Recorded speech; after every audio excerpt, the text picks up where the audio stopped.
Hi, David here, CEO and founder of the Freedom Founders Mastermind community. There's a real misnomer out there in the financial space, and that's what the term that's often stated as passive income. Everybody wants passive income because passive income essentially means income, cash flow, that you don't have to go to work for. Well, where does that come from? Well, it comes from investments, and investments that pay dividends or rents or royalties or interest payments. Those would be considered forms of, quote, passive income. The problem with the term passive is that truly passive income comes from very static investments. Nothing wrong with those, but that would be like treasury bonds, treasury bills, backed by the full faith and credit of the United States, will pay a stated amount of return. Very passive. Once you make the purchase of those treasuries, you get those returns, and it's pretty much considered no risk. You can put your money in a savings account or a money market account. Until recently, those accounts had paid very little. A CD, certificate of deposit. Again, until recently, had paid very little, but those would be really, truly what I'd call passive investments. Oh, you could put it in other things like annuities, I suppose, that have some kind of payouts. Again, I'm not saying those are right or wrong, but those would be forms of passive investments where once you make the investment, you just really don't have to do anything at all. But risk and return are relative, so when you make those very stable, low-risk investments, then your return is going to be low risk. And if you've got lots and lots of money, then probably that doesn't matter. And having your money in very docile, very passive investments are okay. Most people, particularly with the cost of living, the inflation factor, higher taxes, everything's going up.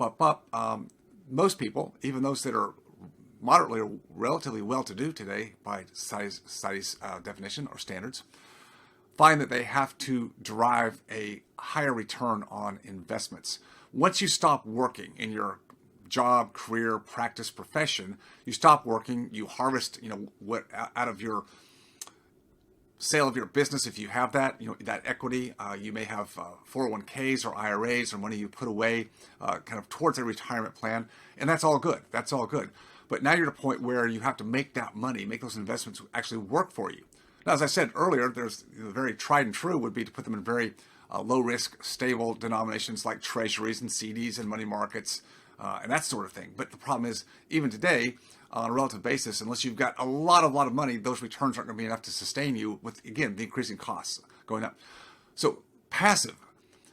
I love to invest in real estate. That's my alternative investment outside of business. Outside of a business, to be more passive, have less moving parts, where I don't have to deal with staff.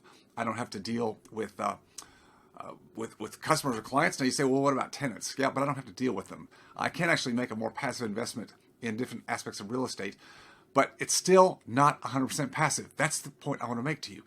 If you really want to be focused on taking care of your money, your assets, there is no such thing as passive, again, unless you put them in those low denomination, low risk investments. Again, nothing wrong with those, but they're not going to probably give you the income you need. So how do you step it up? You've got to step it up somewhere.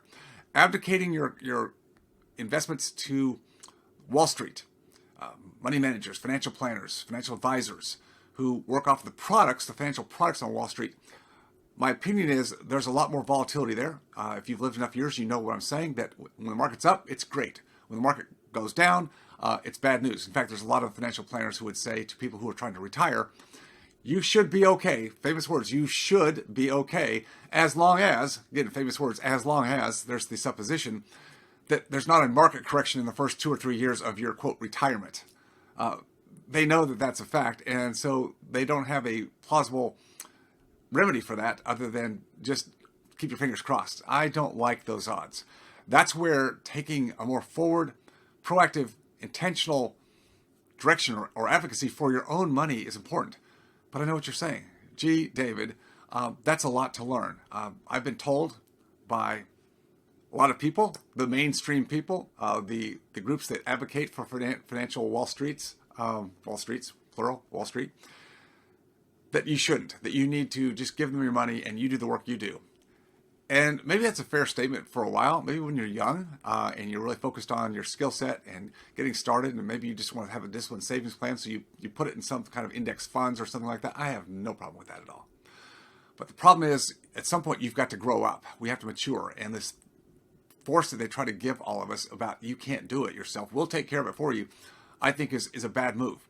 You can learn to do it.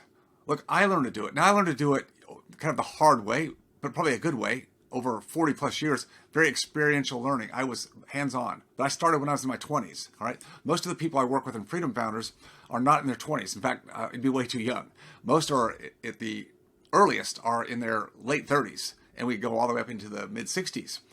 So these are people who have obviously gotten into business and understand business and have actually reaped a certain amount of assets. And they want to learn how to be a better steward of those assets. So this is where in Freedom Founders we fold time, we collapse time. You don't need to spend 40 years like I did learning how to do this. I mean, it was part of my journey. We want to see you be able to become an advocate of your financial future in just a few years. Yeah, just a few years. You see, we've got a track record of doing this or helping hundreds of business owners, professional practice owners, become their advocates and learn how to do this. It's no more difficult. In fact, I think it's easier than doing some of the stuff we had to learn, like Krebs cycle and pharmaceuticals and everything we had to learn. I think it's easier, and actually it's more fun. But you have to be an advocate. You have to be a little bit more active than just being passive. That doesn't mean you have to be out dealing with tenants and contractors. I'm not talking about that at all. But understanding the market cycles, understanding the different asset classes you can put your money into. And I'm talking about tangible assets here, real assets, not financial products. It's okay if you want some of that, but I'm just saying the way I built my life and built my freedom and the way we do it for other people is to help them deploy whatever's suitable for them into alternative investments and make that so they understand it.